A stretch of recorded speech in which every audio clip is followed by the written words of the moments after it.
नमस्कार, नमो बुद्धाय, जय भीम, जय पेरियार। आप सभी देख रहे हैं जागो पंच। जागो पंच में आप सभी का बहुत बहुत स्वागत। जागो पंच लगातार आपके लिए लेकर आता है अंधविश्वास और पाखंड को भगाने के लिए, दूर करने के लिए, खत्म करने के लिए, आपको जागरूक करने के लिए ऐसे जिन ग्रंथों ने, जिन पुराणों ने, जिन स्मृतियों ने आपके मानस पटल पर अंधविश्वास और पाखंड रूपी ये जो परत चढ़ा दी है, इसे हटाने का, इसे उतारने का, इसे साफ करने के लिए ये आपको उन्हीं ग्रंथों से आपके लिए वो ऐसे जो वहां पे ये बताए गए हैं कि जिनकी वजह से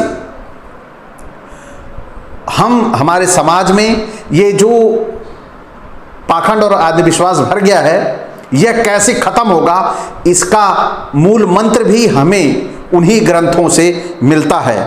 तो वो ग्रंथ कौन से हैं जिनसे ये मूल मंत्र हमें मिलता है, इसके विषय में महर्षि दयानंद सरस्वती ने कहा था, बताया हुआ है अपनी पुस्तक में ऋग्वेदादिभाष्य। उसमें दयानंद सरस्वती ने कहा है, अपने ही जो इनका अपना स्वयं का धर्म है, इस स्वयं के धर्म में व्यास के नाम तक पे लिखे हुए ग्रंथों पर उन्होंने प्रश्न चिन्ह लगाया है। क्यों लगाया है यह आप सभी को पता है। हम लोग आज समाज में जो भी पुस्तकें पढ़ रहे हैं, मनुवादी पुस्तकें जितनी हैं जो हम पढ़ रहे हैं, उनमें सत्यता कितने प्रतिशत है, क्या वो सत्य हैं, क्या उनके अंदर जो लिखा है वह सही है। यही बातें जो मनुवादियों के आका हैं, जिन पुस्तकों में ये पता चल जाता है कि इस पुस्तक में पढ़ने से समाज में इस धर्म के प्रति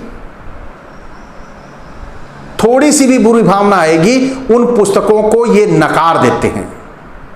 कैसे नकारते हैं, यह ऋग्वेदादिभाष्य में दयानंद सरस्वती ने स्वीकारा है।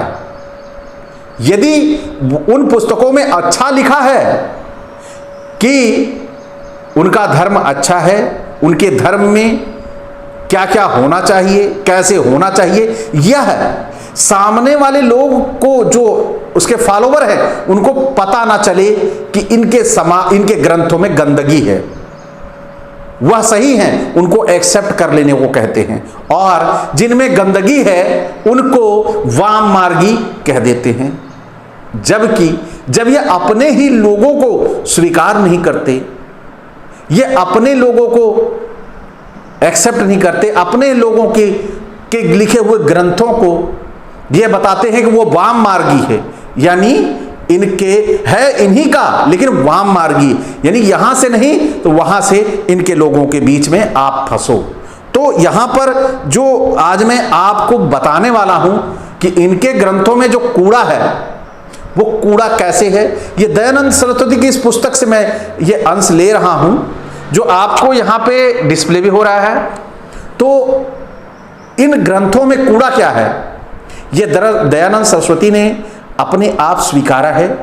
और उन ग्रंथों के बारे में ये जो आपको देख रहे हैं, यही हमारे समाज में आज यही ग्रंथ पूज्य हैं। ऋग्वेद है, यजुर्वेद है, सामवेद है, ये सारे पूज्य हैं। श्रीमद् भागवत है, ब्रह्म वैवर्त पुराण है, ये सारे स्वीकार्य हैं। आज हमारे समाज में इनकी पूजा हो रही है। लेकिन यही दयानंद सरस्वती जैसा व्यक्ति कह रहा है कि यह छद्मवेशीय वाम मार्गी लोगों ने समाज को गुमराह करने के लिए लिखा है। वो सांप्रदायिक लोगों के लिखे हुए ग्रंथ हैं और आप उन्हीं ग्रंथों में उलझे हुए हैं। आइए आप उन ग्रंथों के कुछ अंशों को सुन लीजिए जो दयानंद सरस्वती जी ने बताया है, क्योंकि आपके दिमाग में जब तक ये संदेश जाएगा नहीं, आप कैसे ये समझ पाएंगे कि कौन से ग्रंथों में क्या कूड़ा भरा है, क्या गंदगी भरी है। यह उन्हीं के द्वारा यह पूरा का पूरा वीडियो समर्पित है इस जो हमारे भारतीय समाज में कूड़ा भरा हुआ है ग्रंथों के, उनके लिए दयानंद सरस्वती की पुस्तक से। तो ये पुस्तक में क्या है, ग्रंथ प्रमाण्या विषया, इन्होंने इसको ऐसा नाम दिया है, उस पे हिस्सा है उसका ये। तो यहाँ पे ये कह रहे हैं, आप पूरा श्लोक देख रहे हैं, यहाँ पे आपको दिखाई दे रहा है। तो यहाँ पे वो कह रहे हैं भावार्थ, इन ग्रंथों के विषय में कोई ऐसा प्रश्न करे कि इन असत्य ग्रंथों में भी जो जो सत्य बात है उनको ग्रहण कर लेना चाहिए और जो असत्य है उनको हटा देना चाहिए। यानी सत्य क्या है वो कैसे परखोगे। अब आगे चलिए, ये सत्य असत्य स्वयं बताएंगे। तो इसका उत्तर यह है कि जैसे अमृत तुल्य अन्न में विष मिला हो तो उसे छोड़ देते हैं, क्योंकि उनसे सत्य ग्रहण की आशा करने से सत्यार्थ प्रकाशक वेदादि ग्रंथ का लोप हो जाता है। इसके लिए इन सत्य ग्रंथों के प्रचार के अर्थ उन मिथ्या ग्रंथों को छोड़ देना अवश्य चाहिए, क्योंकि बिना सत्य विद्या के ज्ञान कहाँ, बिना ज्ञान के उन्नति कैसी, और उन्नति के ना होने से मनुष्य सदा दुख सागर में ही डूबे रहते हैं। अतः अब आगे उन पूर्व लिखित अप्रमाण ग्रंथों के संक्षेप से पृथक पृथक दोष भी दिखलाए जाते हैं। देखो, तंत्र ग्रंथों में ऐसे ऐसे श्लोक लिखे गए हैं।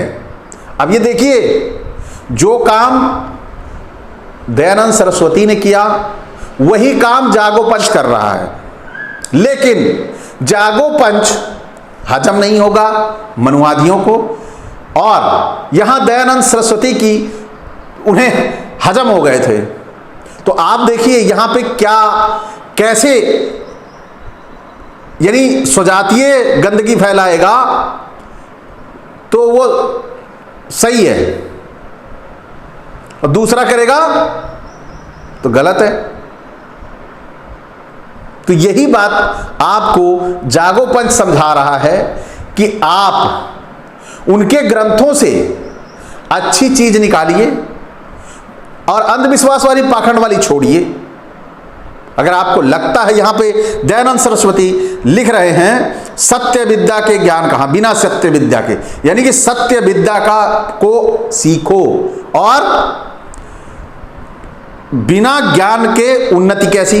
अगर आपके पास ज्ञान नहीं है तो आपकी उन्नति नहीं हो सकती। इसलिए ज्ञान के क्षेत्र में आओ। वो ज्ञान का क्षेत्र क्या है, वह है अंधविश्वास पाखंड से दूर। आइए आगे चलते हैं पुस्तक पे अंशों पर। तो इसमें लिखा हुआ है,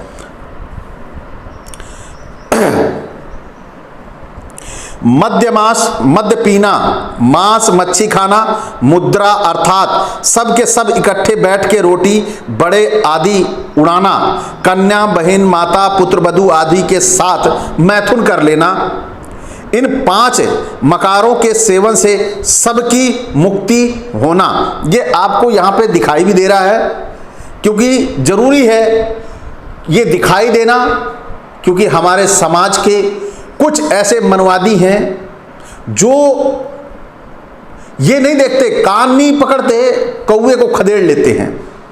तो ये बहुत जरूरी है, ये दिख रहा है कि आप उंगली हम पे ना उठाएं, उंगली उठाएं अपने ग्रंथों पर कि आपके ग्रंथों में क्या गंदगी भरी है। वो गंदगी दयानंद सरस्वती ने निकाली हुई है, मैंने नहीं। तो आगे चलते हैं। पीत्वा यानी किसी मकान के 4 आलियों में मध्य के पात्र भर के एक एक कोने खड़े मध्य पीने का आरंभ करके दूसरे में जाना, दूसरे में पीते हुए तीसरे में, और तीसरे से पीते हुए चौथे में। तो इस प्रकार पीते पीते चारों तरफ घर में घूमते रहना। यह क्या कौन सी प्रक्रिया है, लेकिन इनके ग्रंथों में ये लिखा हुआ है। और ग्रंथ कौन से हैं, नीचे आपको डिस्प्ले हो रहा है ग्रंथ, वो देख लीजिए, क्योंकि जब आप पढ़ भी सकते हैं तो पढ़ देख दोनों सकते हैं, तो देखते भी रहिए और सुनते भी रहिए। आगे में जाकर पीना, यहां तक कि जब पर्यंत पीते पीते बेहोश होकर लकड़ी के समान भूमि पे ना गिर पड़े तब तक बराबर पीते ही चले जाना। इस प्रकार बारंबार पी के अनेक बार उठ उठ कर भूमि पे गिर जाने से मनुष्य जन्म मरण आदि दुखों से छूटकर मुक्ति को प्राप्त करता है। ऐसे ऐसे बुद्धिमान भरे हुए हैं।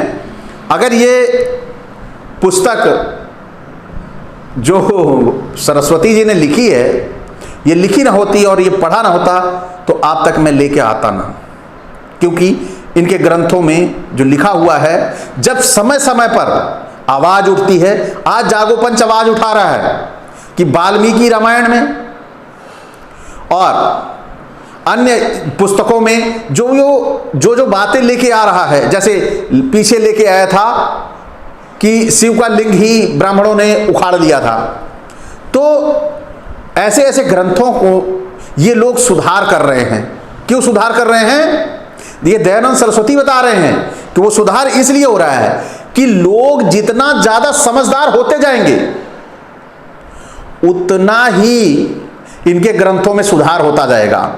अभी मैं वाल्मीकि रामायण की बात करता हूं। ऐसे ऐसे हिंदी के श्लोक हैं जिनका, वो संस्कृत के श्लोक हैं जिनका हिंदी अनुवाद कुछ और है, संस्कृत में लिखा कुछ और है। ये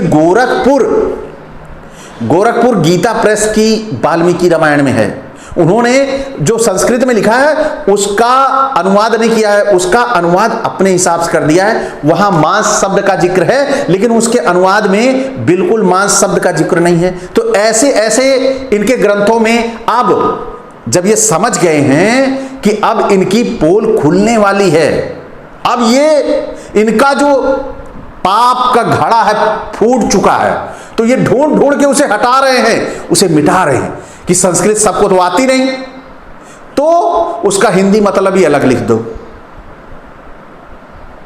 लेकिन क्या सबको नहीं आती? किसी न किसी को तो आती होगी। आइए आगे चलते हैं। जब कभी वाम मार्गी लोग, यहां पे देखिए उन्हें वाम मार्गी बोल दिया, वाम मार्गी लोग रात्रि के समय किसी स्थान में इकट्ठे होते हैं, तब उनमें ब्राह्मण से लेके चंडाल पर्यंत सब स्त्री पुरुष आते हैं। फिर वे लोग एक स्त्री को नंगी करके वहां उसकी योनि की पूजा करते हैं। सो केवल इतना ही नहीं, किंतु कभी कभी पुरुष को भी नंगा करके स्त्री लोग भी उस लिंग की पूजा करती हैं। तदंतर मध्य के पात्र में से एक पात्र अर्थात प्याला भर के उस स्त्री और पुरुष को पिलाते हैं। फिर उस पात्र से सब वाममार्गी लोग क्रम से मद्य पीते और अन्न मांस आदि खाते चले जाते हैं, यहां तक कि जब तक उन्मत्त न हो जाएं तब तक खाना पीना बंद नहीं करते हैं। फिर एक स्त्री के साथ एक पुरुष अथवा एक के साथ अनेक भी मैथुन कर लेते हैं। जब उस स्थान से बाहर निकलते हैं तब कहते हैं हम लोग अलग अलग वर्ण वाले हो गए। अब आप देखिए इनके विचार, देखिए क्या हैं इन लोगों के विचार। ये बहुत जरूरी है आप सभी का जानना, तभी जाके अंधविश्वास और पाखंड उखड़ पाएगा, वरना इन लोगों ने ऐसे आपको जकड़ा है, आप मुक्त नहीं हो पाएंगे। तो आइए आगे चलते हैं। उनके किसी श्लोक में तो ऐसा लिखा है कि माता को छोड़ के सब स्त्रियों से मैथुन कर लेवे, इसमें कुछ दोष नहीं। और किसी का यह भी मत है कि माता को भी न छोड़ना, तथा किसी ने लिखा है योनि में लिंग प्रवेश करके आलस्य छोड़कर मंत्र को जपे तो वह शीघ्र ही सिद्ध हो जाता है, इत्यादि अनेक अनर्थ रूप कथा तंत्रों में लिखी गई है। ये सब वेदादि शास्त्र युक्ति प्रमाणों से विरुद्ध होने के कारण श्रेष्ठ पुरुषों के ग्रहण करने योग्य नहीं है, क्योंकि मद्य आदि सेवन से मुक्ति तो कभी नहीं हो सकती, परंतु ज्ञान का नाश और दुख परक नरक की प्राप्ति दीर्घ काल तक होती है। इसी प्रकार अब यहां पर आप ध्यान दीजिएगा, आप जहां अंधविश्वास और पाखंड में जकड़े हैं, ये दयानंद सरस्वती कह रहे हैं, ये अचल नहीं कह रहा है। अचल कहता तो शायद हमारे जो मनवादी भाई हैं, जो मनवाद से ग्रस्त हैं और त्रस्त हैं, वो मुझसे त्रस्त हो जाते हैं, वो मुझसे उन्हें दिक्कत होने लगती है कि ये मैं अपने आप बना रहा हूं। लेकिन यहां दयानंद सरस्वती अपनी पुस्तक में कह रहे हैं, क्या कह रहे हैं, जरा गौर से सुनिएगा। ये लाइन आपके जीवन में बदलाव ला सकती है। आपको जब तक आपके मन में संदेह नहीं आएगा, थोड़ा सा प्रश्न चिन्ह नहीं लगेगा इन ग्रंथों के प्रति, तब तक आंख बंद करके आप फॉलो करोगे। दूसरा कोई बोलेगा, आप उस पर लाठी चला सकते हो, आप उस पर प्रहार कर सकते हो। लेकिन आप जब स्वयं इन पर प्रश्न चिन्ह वाली निगाह से देखेंगे तो निश्चित तौर पर आप उसमें से उनकी कमियों को ढूंढ निकालेंगे और आप सच को स्वीकार करने लायक बन सकेंगे। तो आइए देखते हैं हम क्या कह रहे हैं दयानंद सरस्वती जी। इसी प्रकार ब्रह्म वैवर्त यानी ब्रह्म वैवर्त पुराण जो है और श्रीमद् भागवत जो लिखा गया है, आदि ग्रंथ जो कि व्यास जी के नाम से सांप्रदायिक लोगों ने रच लिए हैं, यानी ये जो ग्रंथ रचे गए हैं, ये कौन रच रहे हैं, सांप्रदायिक लोग। और ये कौन कह रहे हैं, दयानंद सरस्वती। तो आपको अब भी ज्ञान नहीं होगा, आप जिस जाल और झाल में फंसे हुए हैं वह आपको उलझाए रखेगी। अब श्रीमद् भागवत के ऊपर भी प्रश्न चिन्ह, ब्रह्म वैवर्त पुराण के ऊपर प्रश्न चिन्ह, यानी ये सांप्रदायिक लोग लिखे हैं। और ये कौन कह रहा है, कोई छोटा मोटा बंदा नहीं कह रहा है, दयानंद सरस्वती कह रहे हैं। तो ये कह रहे हैं कि उनका नाम पुराण कभी नहीं हो सकता, किंतु उनको नवीन कहना उचित है। अब उनकी जो पुस्तक है ये ऋग्वेदादि भाष्य, यह हम लोगों की आंखें खोलने का काम कर रही है।